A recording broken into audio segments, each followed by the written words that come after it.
atau 40 ekor indukan jantan.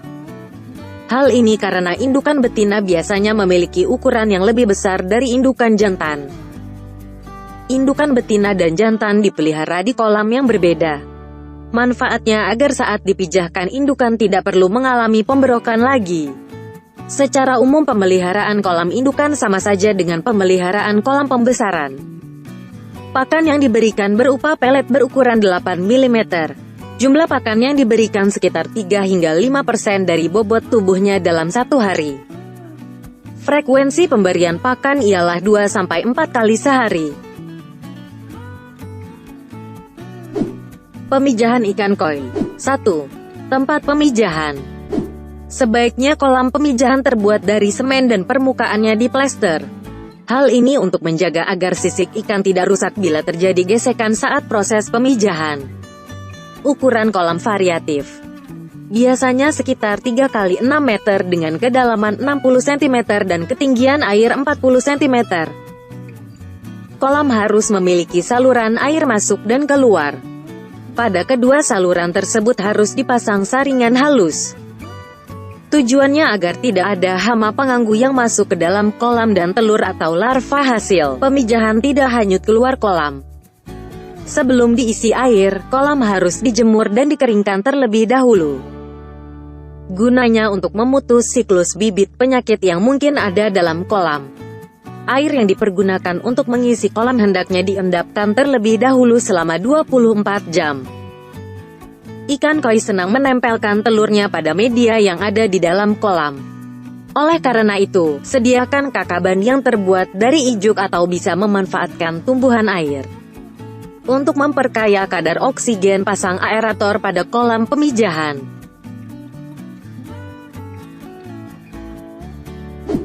2. Proses pemijahan. Setelah kolam pemijahan siap, masukkan indukan ikan koi betina terlebih dahulu. Pemijahan biasanya berlangsung malam hari, sehingga induk betina bisa dimasukkan pada sore hari. Biarkan indukan betina beradaptasi dengan kondisi kolam terlebih dahulu agar ikan tidak stres. Setelah 2 hingga 3 jam, indukan jantan bisa dilepaskan di dalam kolam pemijahan. Jumlah indukan jantan yang dimasukkan 3 hingga 5 ekor. Hal ini untuk menghindari kegagalan dalam pemijahan dan semua telur yang dikeluarkan indukan betina bisa terbuahi. Sebenarnya bisa saja menggunakan hanya 1 jantan apabila ukuran si jantan cukup besar. Namun resiko kegagalannya lebih tinggi. Pemijahan biasanya berlangsung sekitar pukul 11 malam hingga dini hari sebelum matahari terbit. Selama masa itu akan terjadi aksi kejar-kejaran, di mana si betina akan menyemprotkan telurnya pada kakaban. Setelah telur menempel, indukan jantan akan menyemprotkan spermanya untuk membuahi telur tersebut. Setelah proses pemijahan selesai, segera angkat indukan-indukan tersebut dari kolam pemijahan. Apabila indukan dibiarkan tetap di dalam kolam, dikhawatirkan akan memakan telur-telur tersebut. Biarkan telur-telur yang ada di kolam untuk menetas. 3. Penetasan larva. Telur-telur yang menempel pada kakaban atau tanaman air harus terendam dalam air. Oleh karena itu berikan pemberat pada kakaban. Pada keadaan normal, suhu sekitar 27 hingga 30 derajat Celcius, telur akan menetas dalam waktu 48 jam. Jika suhu air terlampau dingin, penetasan akan lebih lama. Bila terlampau panas, telur bisa membusuk. Setelah telur menetas, kakaban atau tanaman air bisa diangkat. Larva yang baru menetas masih menyimpan persediaan makanan yang bisa bertahan hingga 3 hingga 5 hari. Apabila persediaan makanan sudah habis, burayak ikan koi mulai membutuhkan pakan. Pakan yang bisa diberikan pada burayak umur 5 hari adalah kuning telur yang telah direbus. Kemudian kuning telur tersebut dilumatkan dan dicampur dengan air. Perhatikan pemberian pakan jangan sampai berlebihan dan mengotori air kolam.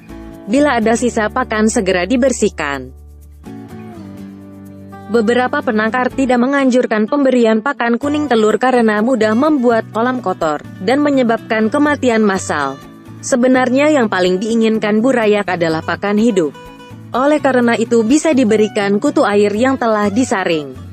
Penyaringan kutu dilakukan hingga burayak berukuran 1 cm. Bila sudah lebih besar bisa diberikan kutu yang tidak disaring atau udang artemia. Cacing sutera bisa diberikan bila ukuran burayak sudah mencapai 1,5 cm. Pemberian pakan tersebut berlangsung hingga burayak berumur 3 minggu. Setelah itu, ikan dipindahkan ke kolam pendederan. 4. Pendederan. Kolam pendederan adalah kolam untuk memelihara ikan koi hingga berumur 3 bulan. Pada umur ini biasanya ukuran ikan koi telah mencapai 15 cm. Ukuran kolam 3x4 dengan kedalaman 40 cm bisa menampung 250 hingga 300 ekor anak ikan. Pada fase ini, pelet sudah bisa diberikan sebagai pakan ikan. Berikan pelet berukuran kecil berukuran 250 mikron. 1 ons pelet cukup untuk 1000 ekor ikan koi. Pemberian pakan dilakukan 2 kali sehari. Untuk membentuk warna berikan sesekali cacing sutera atau udang artemia. Setelah anak ikan berumur 3 bulan, bisa diberikan pelet kasar sesuai takaran.